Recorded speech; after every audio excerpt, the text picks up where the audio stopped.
day one. And of course he lied. All right. Have you been surprised by what they're saying? Has it been revelatory to you? Yeah, some of it has. I mean, first of all, number one issue for everybody is the cost of living. Number one issue. I actually believe that when we think about the election in 24, we should understand that there are, I think, a significant number of people who voted for the guy who's in the White House based on one belief. I haven't finished the book. Don't tell me who wins. I don't want to know the ending. It's a thriller. It's a political thriller. All right. But they believed him when he said he was going to bring down prices on day one. And of course he lied. You know, inflation is up, unemployment is up, the cost of food is up. But one of the things that I'm hearing is that number one concern, especially for people under the age of 40, is the cost of not only groceries, but housing, a real concern about the future of work in terms of technology.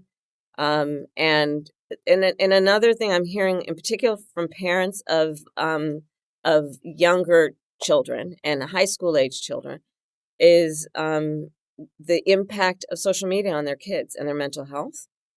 And then for every parent or anyone who's parenting a child, affordable childcare is a huge, huge issue. I mean, that I campaigned on that issue. I believe probably that, and then what I intended to do, which is have Medicare cover home health care for people, especially in the sandwich generation, who are raising young children and taking care of their parents. It's a huge issue. Is any of that markedly different from what you would imagine? I mean, I would imagine what you're laying out in some respects is what you would have been laying out in 2020 when you guys were running and kind of as you went along in terms of governing. It doesn't sound like any of those things are markedly different from what you would have been hearing from people for a while. Here's what I would have done differently in terms of our administration on this. Mm-hmm.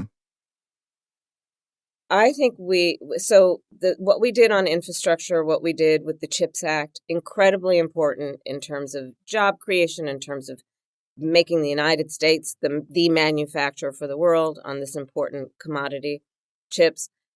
But I would have sequenced our priorities differently. I think we should have started with the care economy. I think we should have started with our agenda around affordable childcare, which would have been at 7% of someone's income, extension of the child tax credit, which reduced child poverty by half in America, paid leave. During the pandemic, you were talking about. We talked about during the pandemic, but the effect of it as a priority would have been, if we had sequenced it differently, that it would have been beyond the pandemic. It would have been permanent. And I think we should have done that first. I think we have to address the needs, the current needs, the existential right. threats to people getting through the week, much less the month. All right, here we go. So now we're getting into the meat. Here we go. Folks, get out your knife and fork. Yeah. But I want to do that. But here's the other thing I want to do, because it's connected. One other thing in terms of what I'm hearing. Please. And this a subtext to a lot of what I'm hearing. We have a huge trust issue in America. It is what has existed, including highlighted during the pandemic, which is the trust or the distrust or mistrust that the people have in their government and in its systems, many of which failed the people during the pandemic. But also, and we're not talking enough about this, the distrust that exists between the American people of each other. And I'm not talking about just, can I leave my door unlocked at night? I'm talking about can I trust that you are not a threat to my very existence? And I think this is a very real issue in our country right now. And we have to deal with it. And it cuts a lot of ways, Well, I think a lot of that is probably related to, if you look at social media and the incentive structure of it, it's designed for hostility and anger. And if that's the main driving force of communication between people, I think it's probably pretty clear that it catastrophizes generally, so that everybody finds themselves in a constant state of lather, because that's how it's the algorithm is designed to do that to you. And it's designed, we talked about it in, I'm going to like psychology 101 in college, but Bring it. the id, right? It is our deepest desires, animal, primitive. And what is most primitive, that is part of the reason for the life of the species, human species, is to instill fear, which then creates fight or flight, right? And what can create fear more than you believe you are being attacked? You believe that your very existence is the subject of another's ire.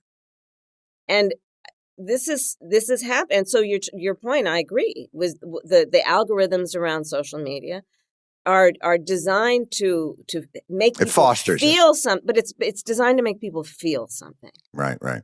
Not just think, but feel something. And one of the most primitive, to your point, feelings that we have that translates into action, right? Because that is the point. That is the point. What feeling translates into action? And by the way, in political terms, both sides are quite adept at weaponizing those feelings and creating, Trump is an existential threat to this, Kamala is an existential threat to this, and it does create that. I don't know that politics has never not done that. I think generally that's the idea, to portray your opponent. But social media certainly amplifies it to an extent that most people's brains have not yet figured out a way to filter. Would that be fair? That is part of what, as we say, is that allows for the clicks, right? There's this whole, what do they call it? The attention capital, right? And so if you want to market your product, if you want people to stay on your site, whether you are an influencer or a corporation, you want people to feel something continuously. And again, that's about tapping into people's, their deepest feelings. They call it the attention economy, right? And it weaponizes and incentivizes it. So, but I want to get back to, because I think what you said about trust, for me, is the crux of this issue. Mm-hmm. So much of what the postmortem for this election was, and I think in the book as well, time, you expressing a desire for more time, and other things that had to do with the lying that Trump did, the unorthodox methods of campaigning that he did. The elephant in the room was the record of the Democrats. Democrats, I don't know, have reconciled with what may be the primary factor, at least in my mind, which is a dissatisfaction amongst the people that government was being responsive to the needs of the people that it purports to represent. It was a level of dissatisfaction with that, and you got to it a little bit with, I maybe would have reversed a couple of things. But I wonder, is competence the antidote to fascism? Oh, that's interesting. Are the Democrats reconciling with the dissatisfaction that people perceive with government's performance rating as it relates to their lives? So I agree with you that one of the biggest problems that we have right now, and to your point, it gets back to the trust issue, is, do the people believe that government is actually meeting their needs?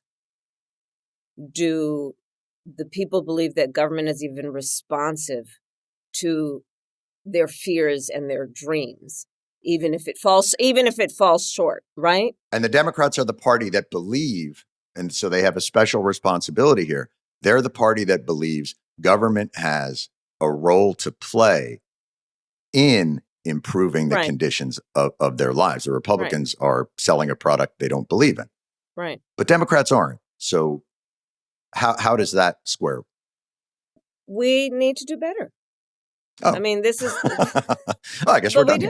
But we do. I mean, we need to, and it gets back to, again, we dealing with the highest priority issues and addressing them. Now, Democrats do address this, and we can only get so far without the support of the willing and reasonable on the other side, right, to get some of these things passed.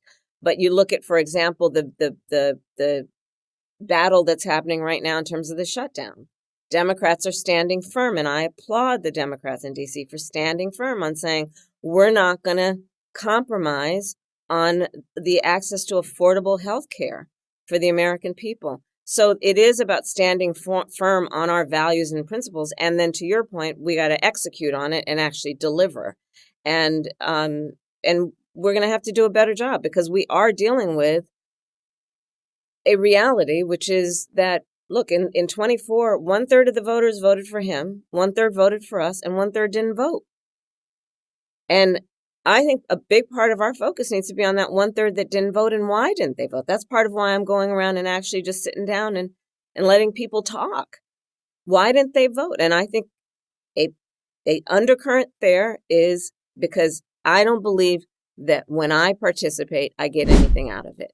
And is that, you brought up the shutdown. I think that's a great example.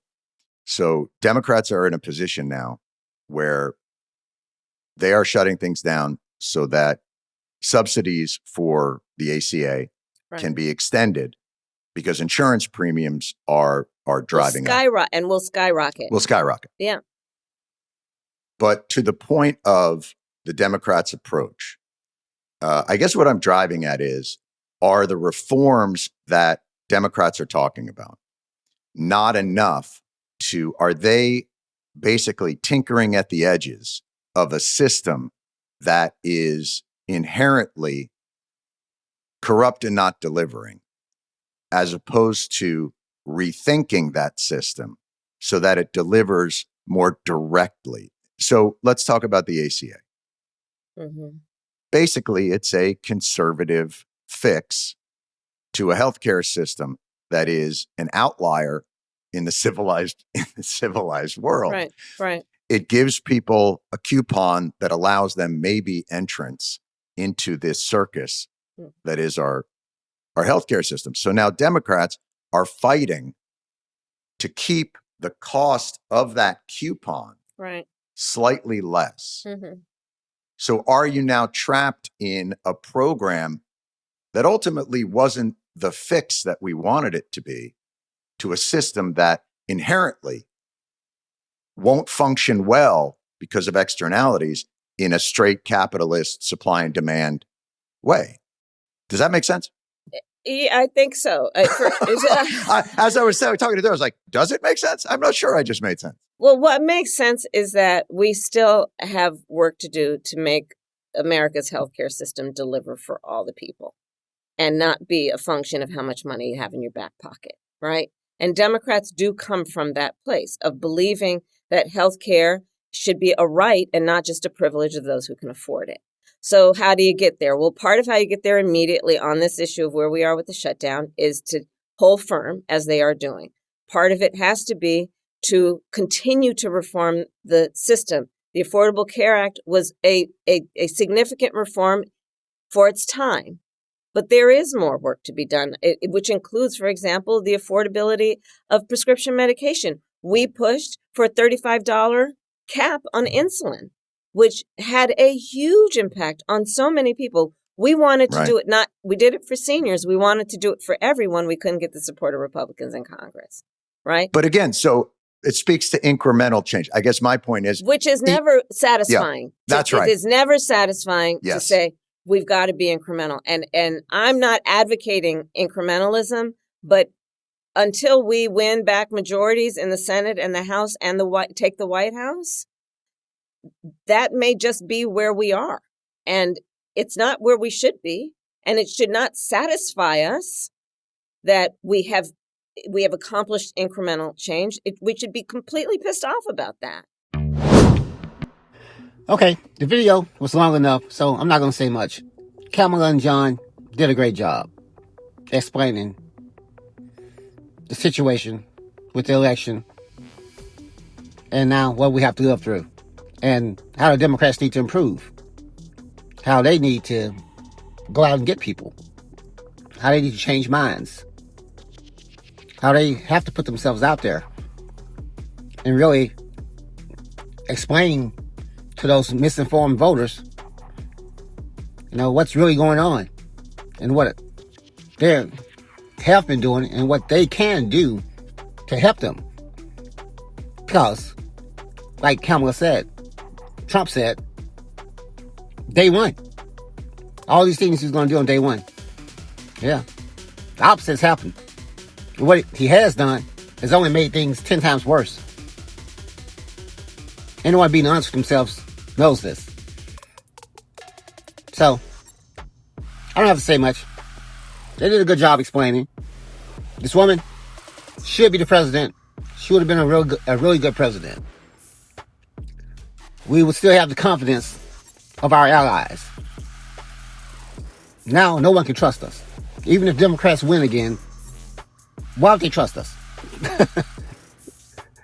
Because who's to say 4 years later, we won't nominate another insane narcissist who wants to be a dictator and a whole group of lackeys going along with him. So why would you trust us? Someone who's going to, we could either not nominate them, elect them, or allow them to cheat and get in however they got in this time. Why would you sign any more trade deals with us? Why would you do anything serious with us? Why would you share information? Unless you're just scared of us. Other than that, we can't be trusted anymore. Until we have 12, 14 years of showing we can be trusted again. Let me know what you guys think in the comments. Thanks for watching.